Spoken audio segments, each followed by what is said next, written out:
Hey, greetings, everyone. This is your host and vice president of the American Institute of Stress. Hi, it's Will Heckman. Thanks again for joining us today. I would like to ask you, all of you who are listening to the podcast today, go to stress.org. Make sure you subscribe to our magazines. Check out the information. We have a lot about stress and stress-related issues, and a lot of it is for free. And if you are watching us today, please hit the subscribe button, hit the like button. You know what? We got some great news.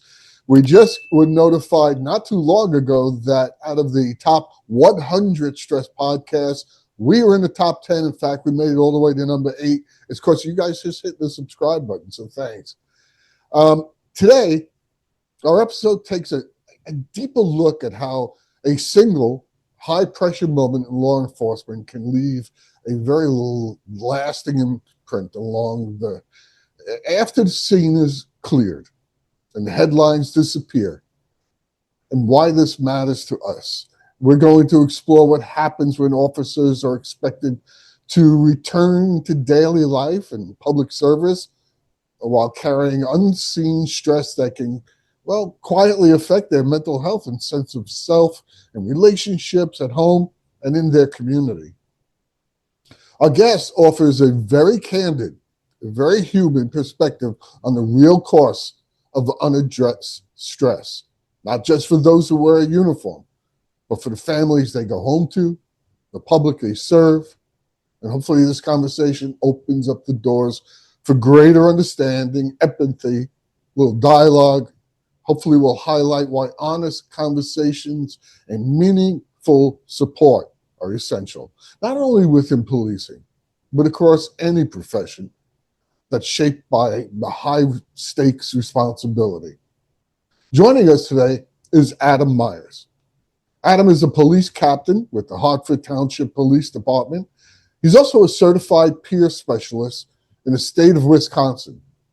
He also began his law enforcement career back in 2001 after 5 years as an active duty United States Army military policeman. So Adam has been a police chief, a detective, an arson investigator, an evidence technician, field training officer, a dispatcher for 911, and also an instructor for firearms, professional communication skills and scenarios, and also officer wellness. In April of 2016, Adam was involved in a critical incident that changed his life forever. And when it was called upon to use deadly force on someone who armed themselves with a hatchet inside a busy department store, unfortunately that person died. Adam had to face many personal, professional, mental health challenges after his critical incident. And it has taken him many years to get back on track. Adam has said he would not have been successful without his mental health, without the unwavering support of his family, friends, colleagues, counselors, and sometimes even complete strangers. And prior to and during Adam's law enforcement career, he spent about 10 years working with behavioral health services in southeastern and northwestern Wisconsin, and for hospitals with behavioral health units. And as a mental health advocate, Adam takes every opportunity to speak about his personal and professional challenges with mental health.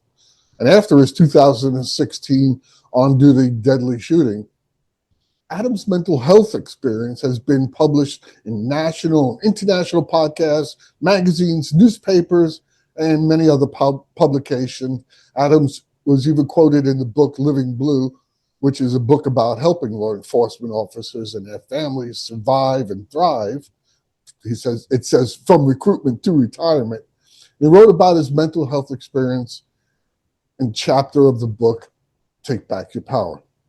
Adam is the founder of Stop the Threat, Stop the Stigma. I absolutely love that title.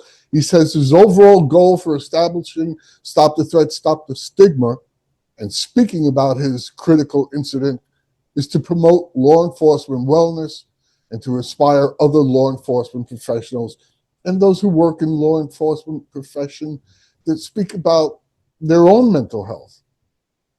So Please join me in welcoming my friend Adam Meyers. Well, Adam, thank you so much for joining us. I know you are a busy dude.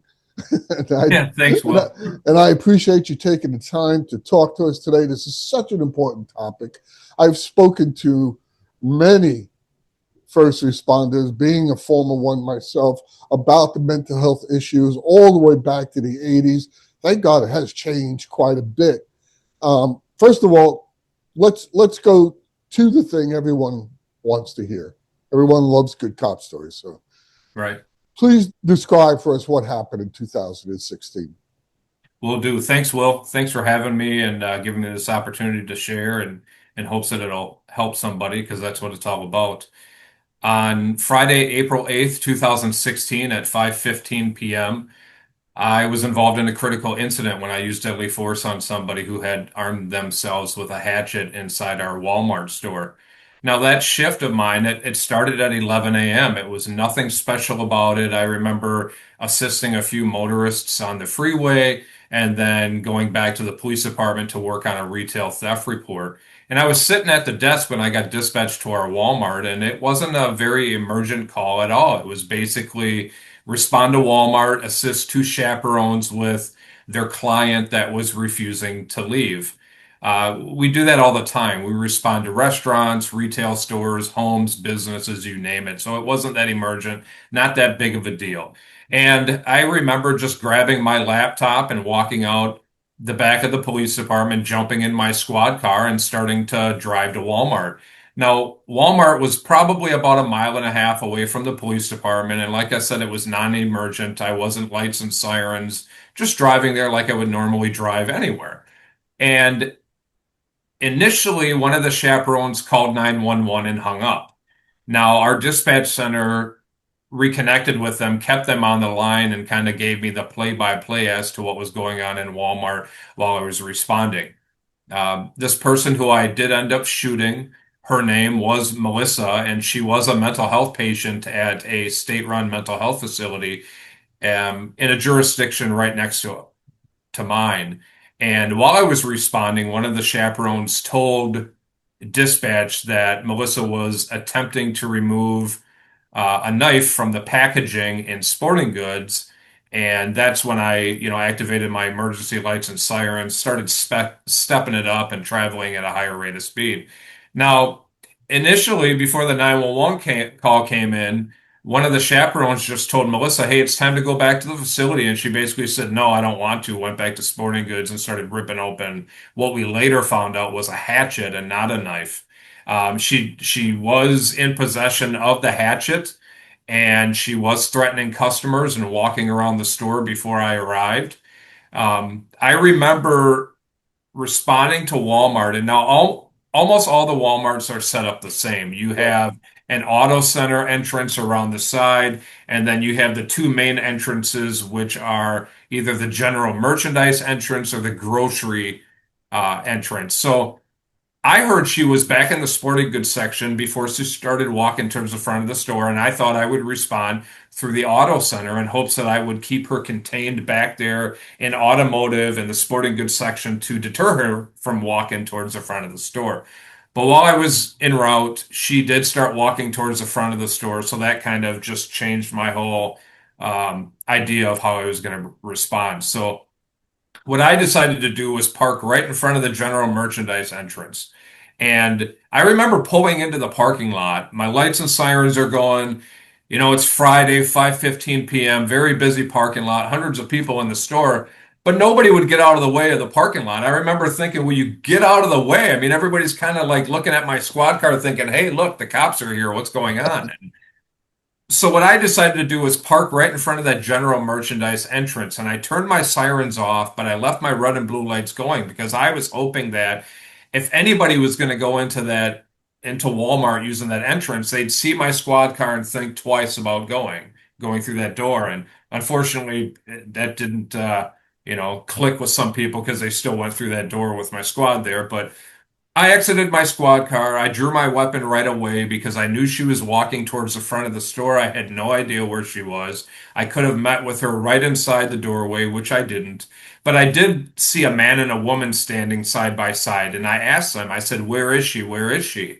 and they had pointed down the main aisle towards the health and beauty and the lawn and garden aisle. So I ran down there, and when I first made contact with her, her back was facing towards me, and I could tell she was kind of making a chopping motion to some merchandise that was on a pallet, and it ended up being bags of weed and feed. I identified myself, and that's when she turned and faced me, and I saw that she had a hatchet in her hand, and it wasn't a knife. Not that a knife would have been any less threatening, but I was like, wow, that's a hatchet. And then I gave her multiple verbal commands to stop, multiple verbal commands to drop the hatchet. She continued to advance towards me. She wouldn't listen to me, and that's when I decided to shoot. I shot twice. My first round went in and out of her right leg. That round continued to travel behind her all the way down until the doorway out into the lawn and garden aisle, where it lodged into the kick plate of the sliding door. And the other round struck her kind of right here in the sternum, and she fell to the ground. I remember the shots being so loud. I mean, as you can imagine, when you're out on the range, outside shooting a gun, they're loud, but you usually have ear protection. Now, I was inside Walmart and it was so much more louder. I remember a million things going through my mind. Um, and when I decided to pull the trigger, I know that changed everything. I know I did the right thing. You can't tell me otherwise. I've never second guessed myself, but I know that pulling the trigger changed lives. Not only did it take Melissa's life because she did die later on that night, but there was, many witnesses in the area that watched the whole shooting, the whole incident occur. So their lives will be forever changed. Even people in the store completely on the other side shopping, just hearing the gunshots, their lives are changed. So right after pulling the trigger, I got on the radio and I advised dispatch that shots were fired and send EMS. And then I remember looking at the customers that were around and said, please check yourself, please check each other, because I wanted to make sure my two shots only hit Melissa and nobody else. And then there was a Walmart employee there, and I said, will you please get on the intercom and ask if there's a doctor or a nurse in the store, and please have them come over and help until the ambulance arrived. And there just happened to be a nurse down the light bulb aisle right around the corner, and she's like, I'm a nurse, and she assisted until the ambulance arrived. Later on in her statement, she said that I was giving her, Melissa, verbal commands so loud to drop the hatchet that this nurse was in the light bulb aisle holding a box of light bulbs, and she thought I was yelling at her to drop it, and she dropped the light bulbs, and then she realized I wasn't, speaking with her. But um, I never thought that Melissa would die. When she fell to the ground, she was still alive. She was answering questions. When the ambulance arrived, she was answering questions. So the last time I saw her, she was alive and talking. Um, so it just never crossed my mind that she would die. And I remember the very first thing I saw were these brightly colored beach towels on this end cap. They were just so bright. And then I also remember after pulling the trigger twice, one of the chaperones, I want to say she was probably 30 feet away from me, but she was still on the 911 call. And I remember her saying, it's the cop, he shot her, he shot her. And she was about 30 feet away from me, but it was like she was standing right next to me and talking in my ear. And I didn't realize that until days later. And I'm like, oh my gosh, she was way over there, but I was so tuned in that it was unbelievable. Yeah. You're in a Once, hypersensitive state. right, Yeah. right. And the gunshots were so loud that the way I can compare them is like broken speakers, kind of like the, I mean, it was just so loud. And Yeah.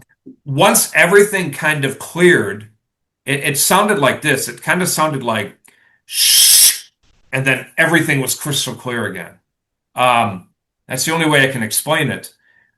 Once everything was said and done at Walmart, my corporal, who was on duty doing a traffic detail, escorted me out of Walmart and brought me back to the police department. That was great. That was important because he was my field training officer when I first started Sure. at that police department. So it was nice to be with somebody Yeah. that I trusted, that who cared about me, that would watch over me because everything was so surreal. I mean, I knew what I had done, but I still wasn't in the right frame of mind to, drive back to the police department or anything like that. Um, but the media was there almost immediately. I remember my corporal and I walking out of the police department, sitting in his squad car, and I remember him pointing out the windshield saying, "Hey, look at that." And it was the media. They were there right away. They even came up to the passenger side window where I was sitting and kind of asked questions. I don't remember what they asked. I didn't speak with them. My corporal did, but They then we were went back. probably listening on the scanners Oh, in the absolutely. area Yeah. anyway. That's what they do. Right. Yeah, no doubt. And then we drove back to the police department, and I was ready to talk. I was ready to tell everybody what I did, where I was, what happened. No, I was told to be quiet, Yeah. and I understand. I understand why. Um, but that's when, like, the police department attorneys, the police association, they showed up, kind of had a debriefing, and this was the first shooting in the history of the police department, and they did take my weapon. Of course. That's What common department was protocol. this? What's that? What department was this? It was the Lake Cali Police Department in Chippewa County, Wisconsin. Okay. Yeah. So it was the first shooting in the history of the police department. And once I was back at the police department and we had a debriefing and everything was kind of said and done, I was told I could go home. And I was thinking, okay, great. I'm in uniform. They had brought my squad car back, parked it behind the police department. They had already taken my duty weapon because that's common protocol. They need to do that for ballistic testing and stuff like that. So I walked out of the back of the police department and jumped in my squad car and drove home. And before I did that, I reached up into my visor because that's usually where I keep my cell phone. And I thought, I have to call my mom and dad. I have to let them know what happened because they lived in Wisconsin, but 3.5, 4 hours away. And I wanted to let them know that number one, I was okay. Number two, I was in a shooting, and that they wouldn't find out through social media or the news or a text message. Um, so I spoke with them and let them know I was okay. I don't remember what the time frame was, but later on, my mom and I had talked, and she's like, "Honey, I could tell you weren't okay. You were in shock. I didn't even recognize your voice. You're my baby boy." And I didn't. I was like, "I know this is my son talking to me," but um, and then once the conversation was over, I drove home. I don't remember the drive home. I was in a marked squad car in my uniform, no duty weapon.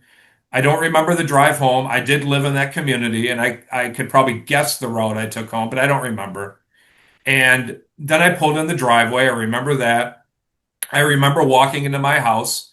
Nobody was there. I'm divorced. I have two daughters. They were with their mom at the time. And the first thing I did when I walked into the house is I knelt down next to my love seat and I prayed to God that Melissa wouldn't die. Mm. Um, I didn't want her to die, and Yeah. I didn't think she was going to, like I said before. And once I prayed, I went to my bedroom. I took all my gear off, and I just sat at the foot of my bed, and I felt so heavy. Even with all my gear off, I felt so heavy. And once I was ready, I went into the living room and I turned on the news, which I was told not to do. I wanted to see what they were saying about the shooting, It's and then only I human. then I ordered a pizza and ate the pizza, stayed up a little bit longer, and went to bed.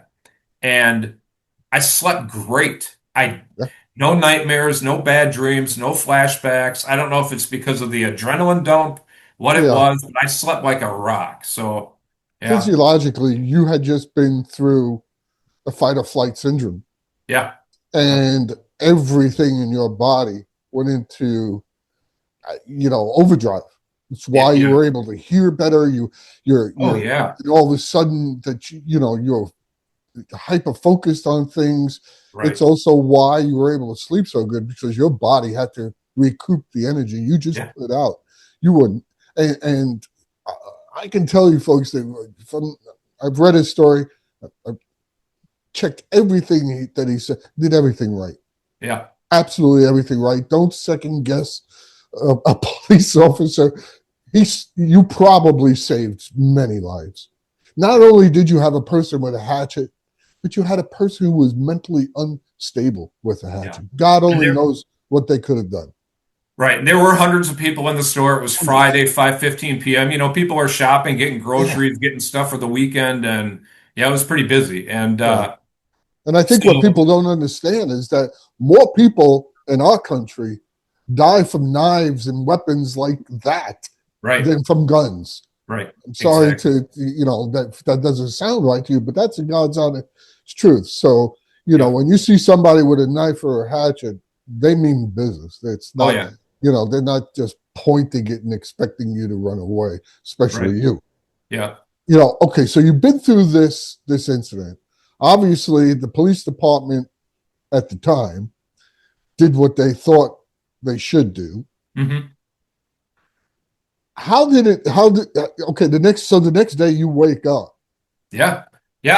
I and, woke up the next day. It was Saturday. I had the weekend off because I didn't have to participate in the investigation until Monday. well, you can't. So when I woke up Saturday morning, I thought, I need to do something normal if that's even possible after you're involved in a shooting like that. And I figured Right. I'm gonna go get my hair cut. I'm gonna go pick up my kids from my ex-wife's house and just enjoy the weekend. And I'm walking out to my car and my chief called me and I answered the phone and it was typical, hey, how you doing? I'm doing good. And he asked, when can you come in and talk to me? And I said, well, I'm gonna go get my kids and then I'm gonna get a haircut and then I'll come in and see you. And he said, well, Adam, I didn't want to tell you this over the phone, but she died. And I respect him for telling me over the phone because he did exactly what I did when I called my mom and dad. He wanted me to Yeah. know right away, not on the news, not through a text message.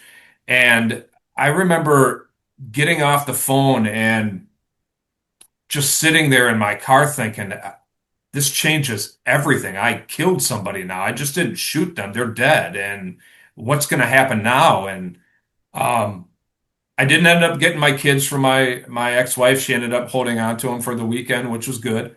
I Yeah. did get my hair cut, and I barely remember that, but um, I did go sit with my and talk to my chief, and he told me, Adam, we're going to release your police department photograph and your name, and be transparent and let people know.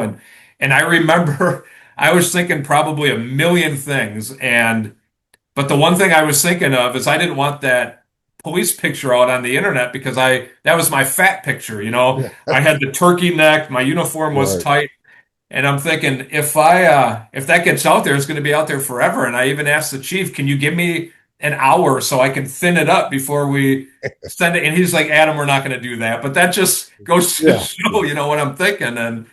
Um, and the weekend was a blur. The weekend was an absolute blur. I do not remember anything. Um, Monday morning, I went to the sheriff's department and the investigation began. And I was pretty nervous driving to the sheriff's department because I was thinking, what if the video inside Walmart, the body cameras, the 911 call doesn't kind of match up with what I remember? And but once we started getting into it, it did. There was a lot I don't remember. I watched myself, and it's like that's me, but I don't remember doing that. But that's what I was trained to do, and I still don't remember certain things. But Well, yeah, everything that you've told me when I was a police officer, it was the same training. yeah, You know, yeah, if your life of the life of a third party is in danger, uh-huh, that's it. That's when you use deadly force, and that's it. right, And it's right, very straightforward, very, very simple. yeah, And what you went through, is hell. It really is. People don't realize that. yeah, People don't realize the effect it has on police officers. They don't realize the amount of stress that comes with that. right, And it's one of the things why I wanted to talk to you today. I know initially what happens. You finally get through that fight or flight. Your gland system, your HPA axis starts to calm down. You start to go look for that normalcy, but that didn't actually come, did it? It took you a while. What happened initially in the stress from this in the following, months and years that changed? I went through a lot of changes. I poorly coped, and what I mean by poorly coping is I'm wearing an exterior vest carrier. A lot of police officers wear these, and this is a removable patch. Right. And I have another patch right here that says alcohol, casual sex, and drugs. Those were my poor coping strategies. And what I mean by alcohol is I have a simulated wine glass, Mhm. and before my shooting, I collected wine and I drank wine. Well, after my shooting, I went through wine really quick. And what I would do is I'd pour a glass of wine and then maybe pour some ZzzQuil or some NyQuil in there, make my own cocktails. I'd even reach into the medicine cabinet to see what was in there. And one time my daughter's prescription cough medicine that had codeine was in there. So I'd make my own cocktails and drink that. I have a 750 milliliter bottle of vodka. I would drink this in 30 minutes or less.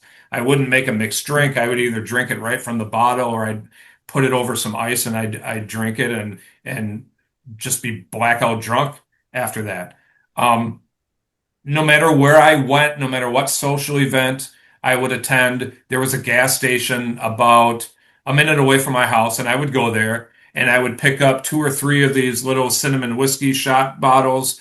I would, drink them either right in my car and throw in the parking lot, not even leave the parking lot from the gas station, drink them right in my car, throw it out, in the back seat of my car, throw it out the window while I'm driving to my destination because I would rationalize that it would take about 30 minutes for the alcohol to kick in, and then by then I'd be, wherever I needed to be, and that's not that's not reality. I'm very lucky that I wasn't arrested for drunk driving or killed somebody, crashed into Did somebody, you or did you feel that you needed to do that because wherever you were going, this was going to come up again? oh yeah, absolutely. It And didn't it matter brings where I back went. all that stress and that angst and that anxiety Sure, once again. Keeps getting dredged up and dredged up. sure. Yeah, And so yeah, I mean, even when I talk about casual sex, I'd meet women online strictly for sex. It was mutually agreed to have sex. Sometimes 30 minutes or less, we'd meet and we'd be having sex. If they came over to my house, there was a method to the madness. I'd have an energy drink that I would drink, and then I would also drink about, two of these little vodka bottles. The energy drink would give me energy. The vodka bottles would kind of lower my inhibitions. And then I even bought condoms that kind of desensitize the sexual experience so it would last longer. And right. and it wasn't making love. It wasn't a No. loving, committed relationship. It was just about like the dopamine rush and feeling good and sex. And I remember laying in bed with a woman one time thinking, Adam, you got to stop this. I started not liking who I was, and it I was did going to cause say me. afterward, as opposed to a normal sexual encounter with somebody that you care Right, about, you don't feel good right, right. after. It doesn't make you feel better.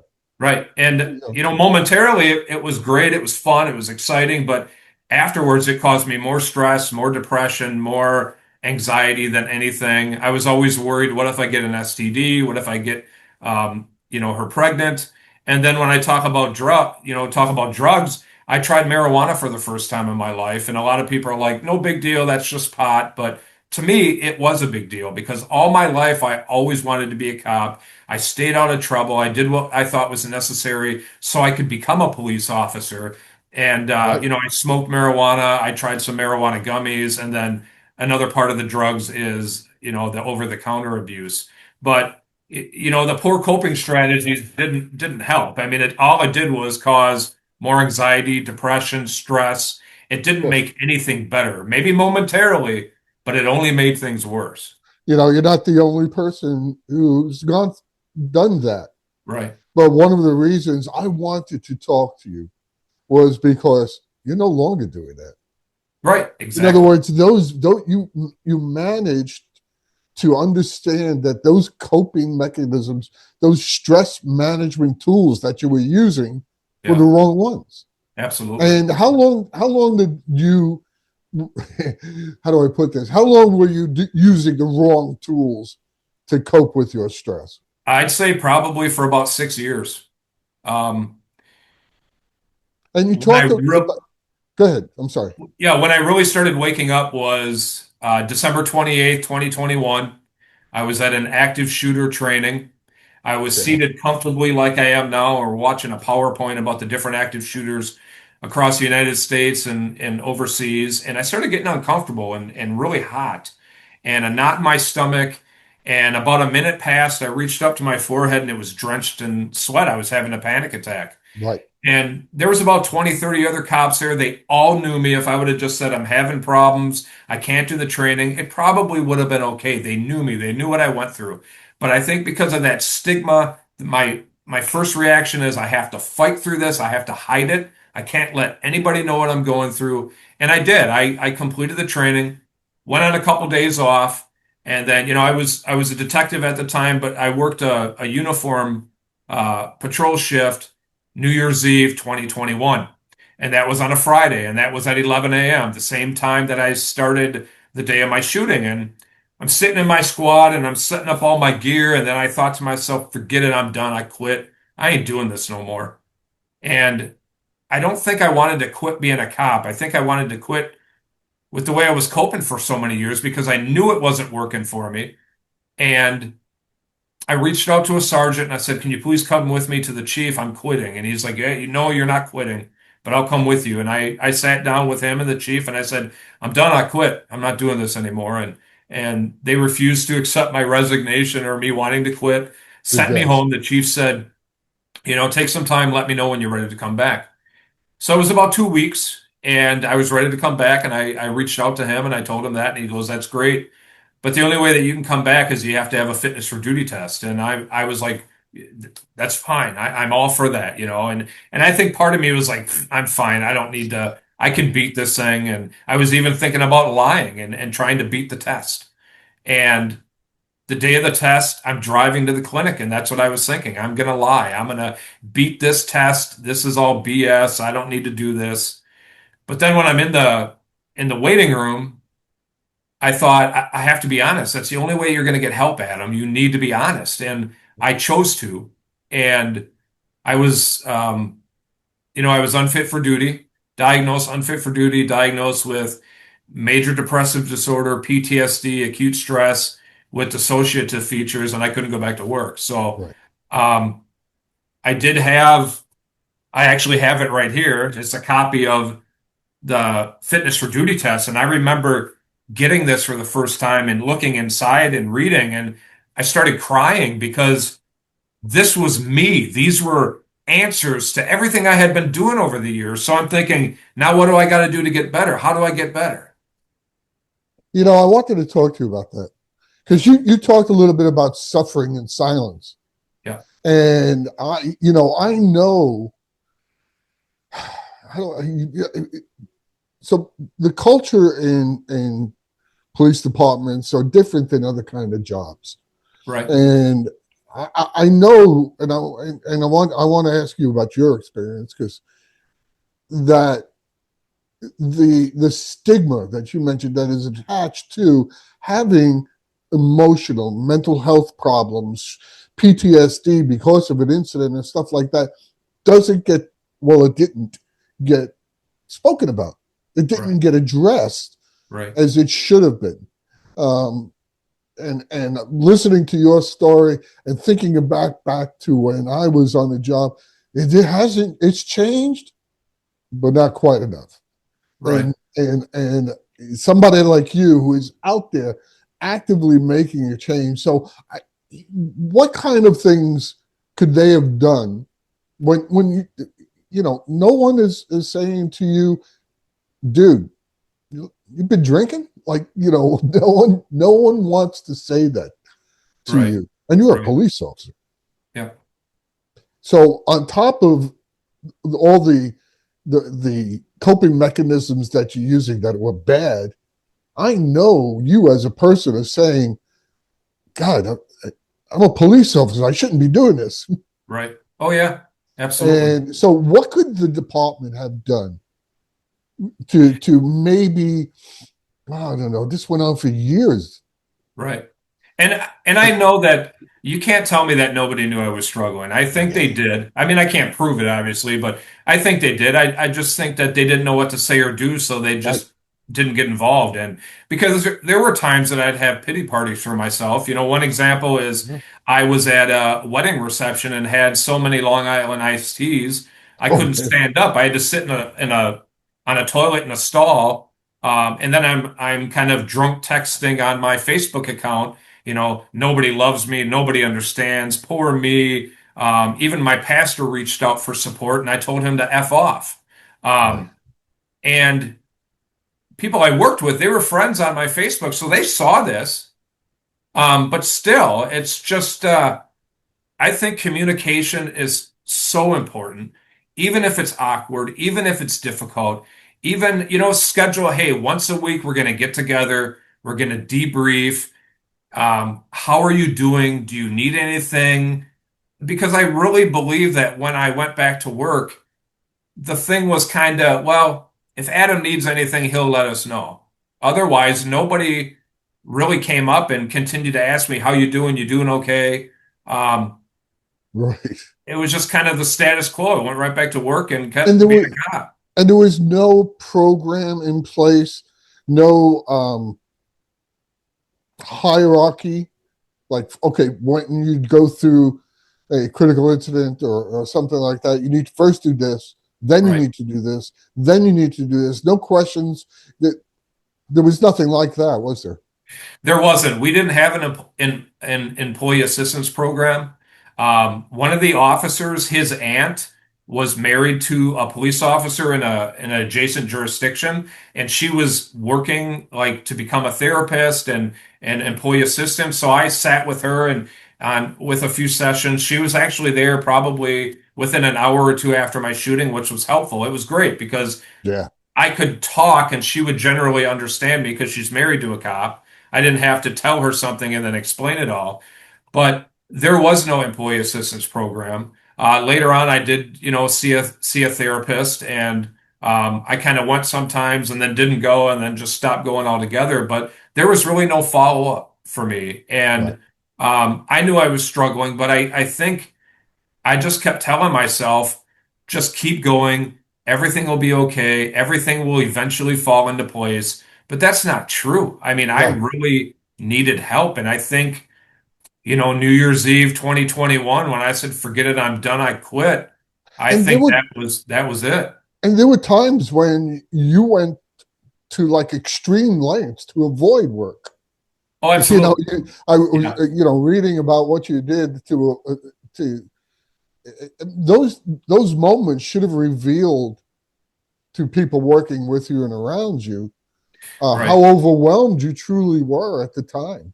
Right. I have an example. I mean, I did. I eventually, I felt like I was running out of excuses. Like I just couldn't go in and say, Chief, I can't be here. Something's not right. I'm off. So I made up these lies. They were lies. They were stories. I mean, one time I have a crescent wrench here. It's a 12-inch crescent wrench. And what I did was I banged on my knee a few times. And then I went into the emergency room and lied to nurses and doctors and said that I had slipped down my back steps and hit my knee on a manhole cover that covered the septic tank. And they gave me x-rays. They gave me a doctor's excuse. They gave me pain meds. They gave me crutches. They believed me.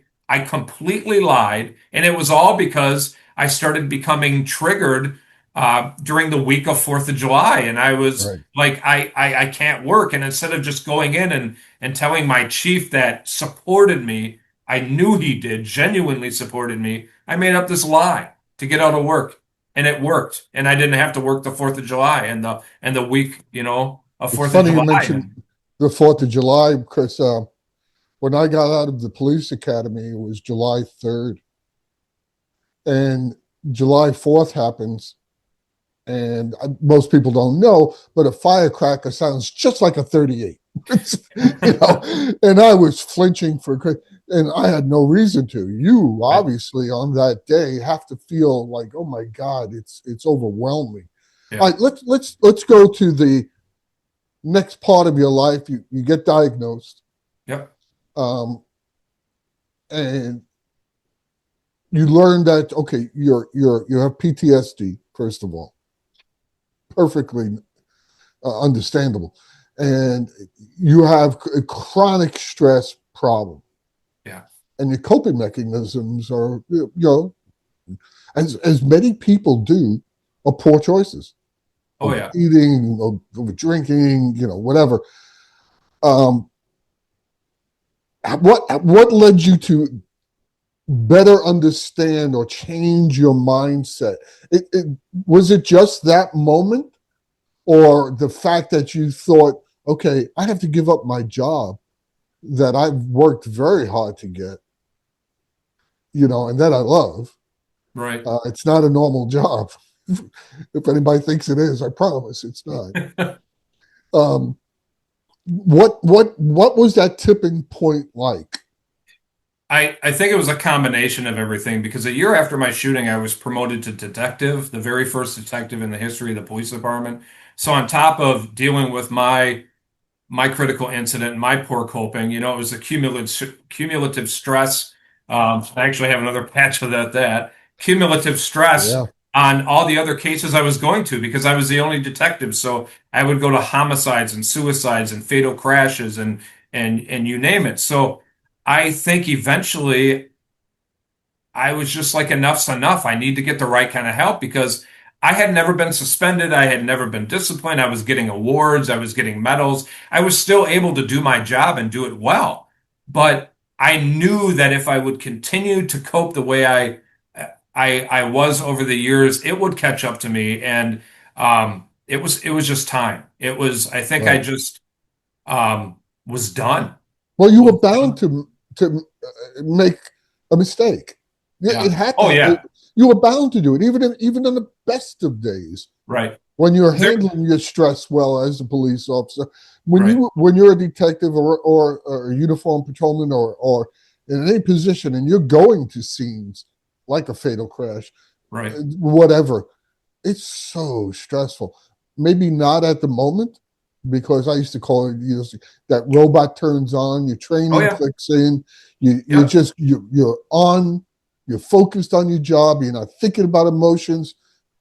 Half hour Right. later, you crash. Oh yeah. I did, Yep. and so all that you had to, sooner or later, with all those bad bad coping Yeah. mechanisms, you're bound to make a mistake, because people make mistakes even on the best of days. We're all human. Absolutely. So Yeah. you were. I give you a lot of credit. I really Thank you. do.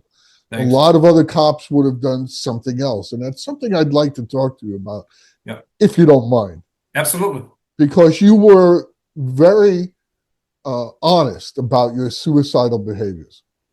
Yeah. Absolutely. And what people may not know is that suicide is a conversation that police officers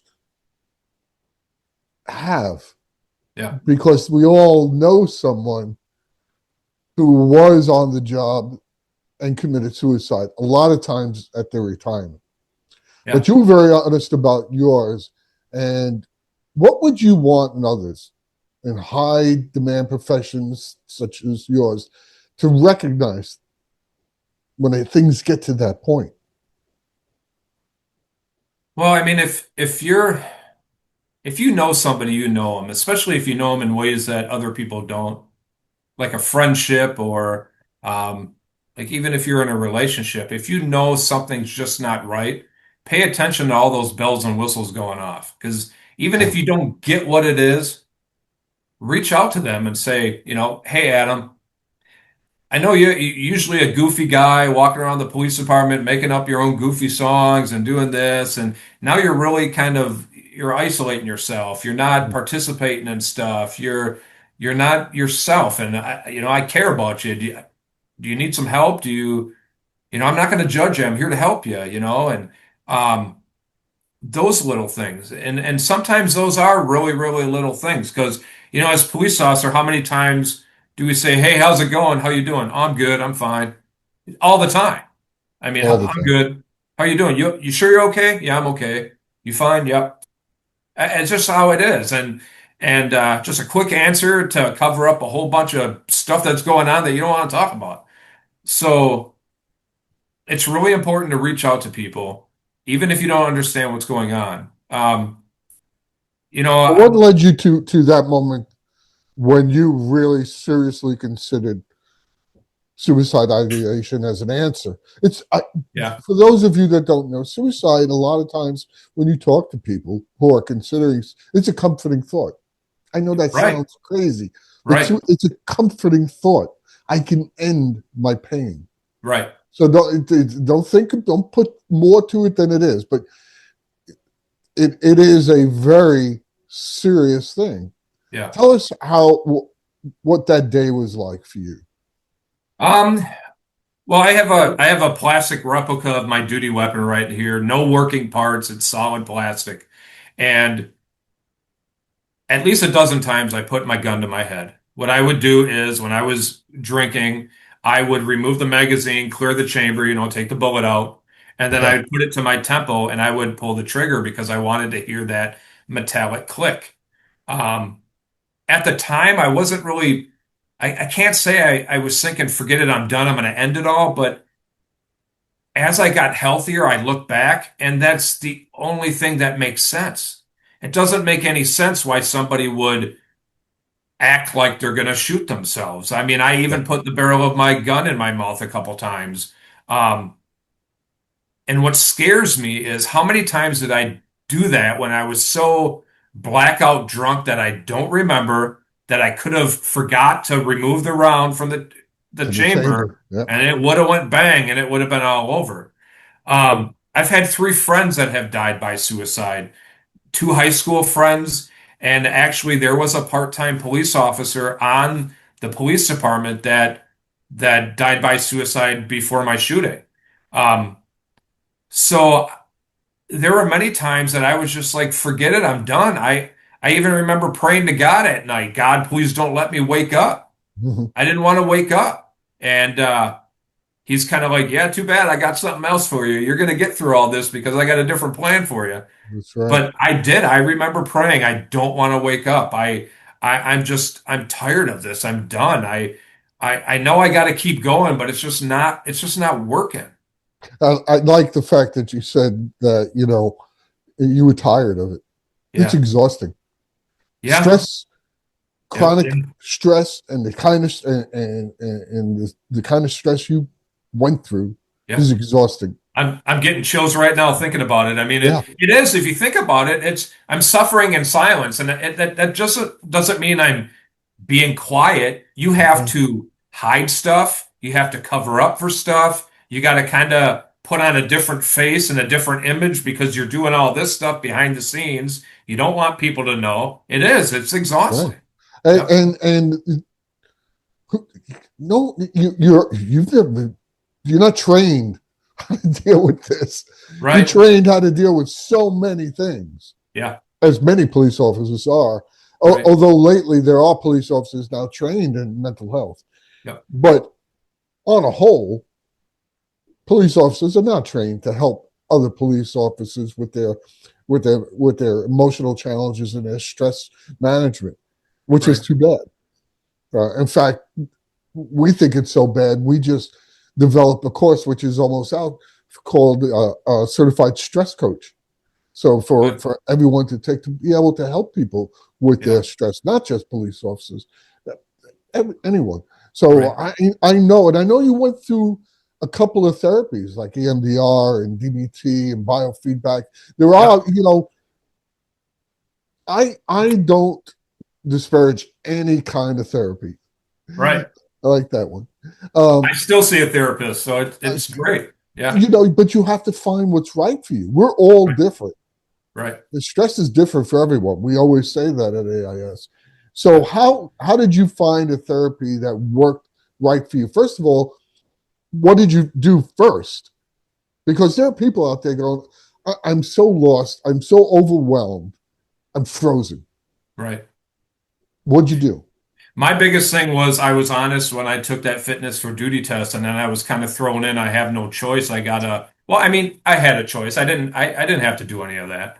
Um, I could have still said, forget it, I quit, but I decided to work on myself. I started, after that fitness for duty test and not being able to go back to work, I requested a 90-day leave of absence, and that was approved. And then I started going to therapy 2, 3 times a week and doing psychotherapy, doing EMDR, biofeedback, ACT, all this stuff, and it was really helpful and really I could feel myself getting better, and it was important. And um, But then after the 90 days, I was terminated. I had a Hmm. meeting with the chief, and the chief said, "We're not extending your leave of absence. You can either resign or you're going to be terminated." I thought it over and I said, "I ain't quitting," and I was terminated. So, um, I remember going home that day and thinking, I'm never going to be a cop again. Nobody wants me. People are going to think I'm a nut job, a liability issue, and then I decided to move down by my sister and by my parents, which were 3.5, 4 hours away, still in Wisconsin, and moved in with my sister.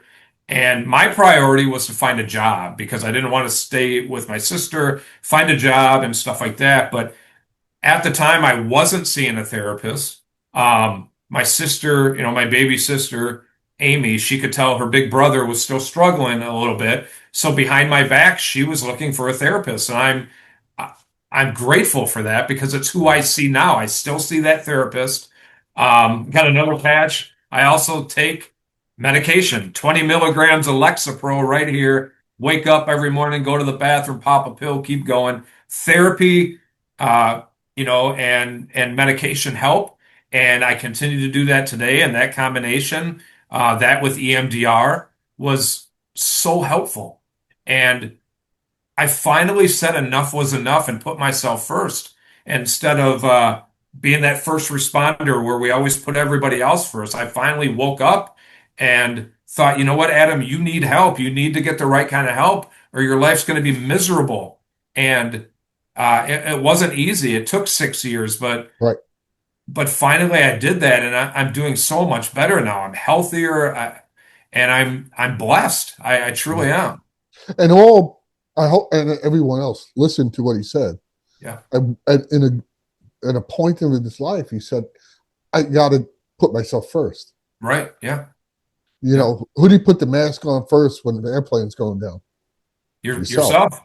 Yeah. because otherwise you can't help anybody else. And that was, I think, a very important moment that you came to. I Yeah. have to help myself first. And I give you so much credit. Thank you. Losing your job, Yeah. that in itself sends guys over the cliff. That was You that know, was my identity. That was oh, everything. I was a cop. That's all I have I ever was a wanted to cop. be Yeah. since I was a little kid. That's all I wanted to do in my life. I haven't been a cop in decades. Yeah. And people say, "Oh, you're an ex-cop." Yeah.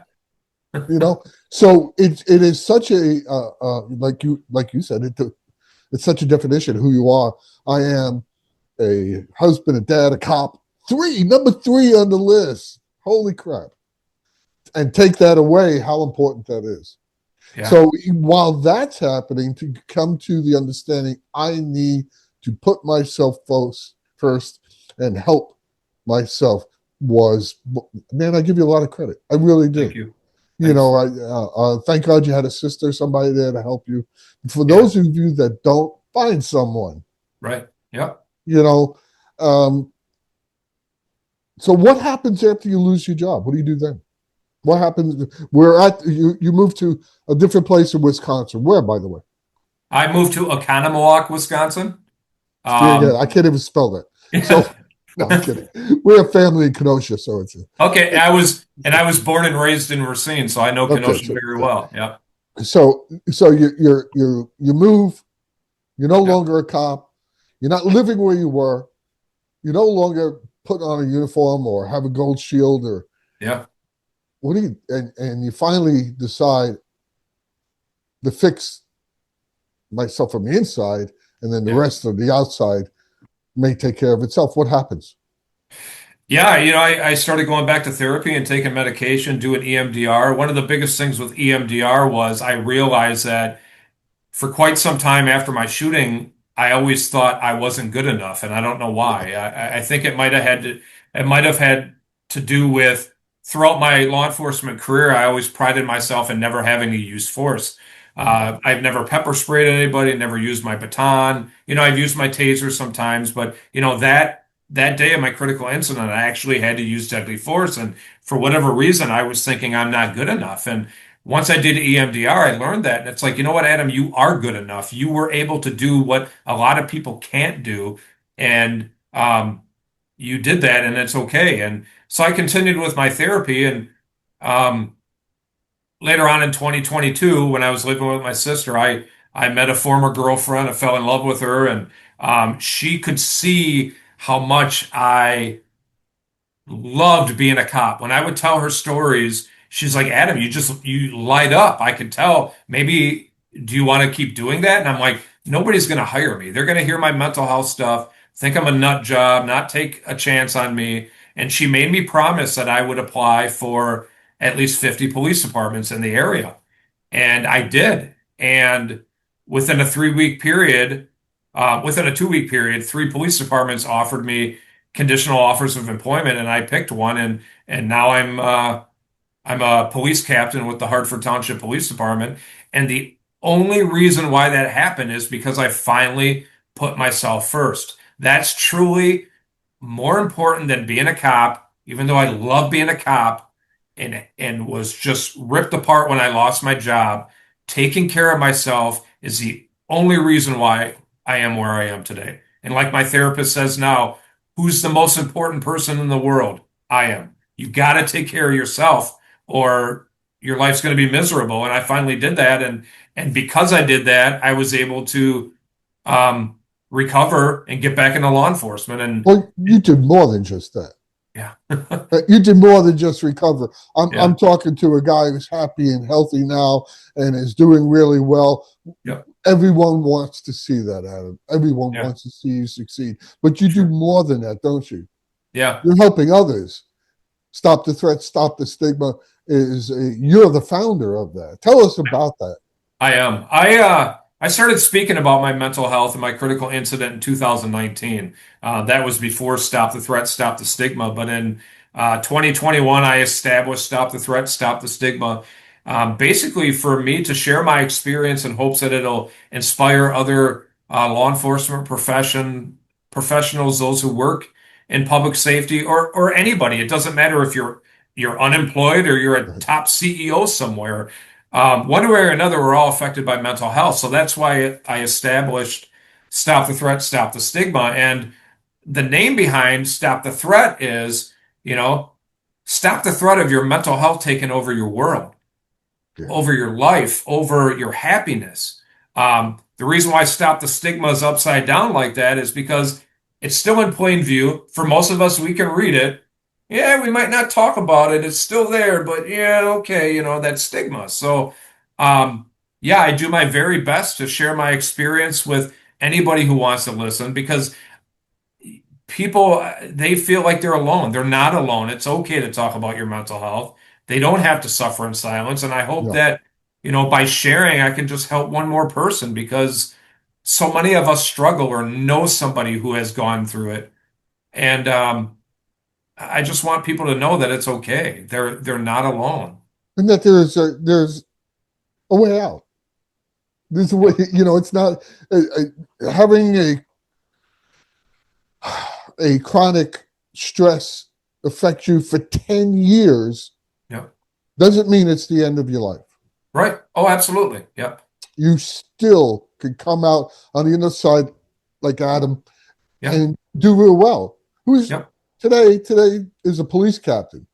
Yep. That's no small feat. Yeah. Congratulations. I look back and I'm thinking, yeah, when I got terminated, I never thought I'd be a cop again. And You I didn't know, even know I wanted to be at first. I'm thinking, with everything I go through, forget it, I'm done. But then as I got healthier, I'm like, I still have some gas in the tank. I still want to do this job. I love it. It's who I am.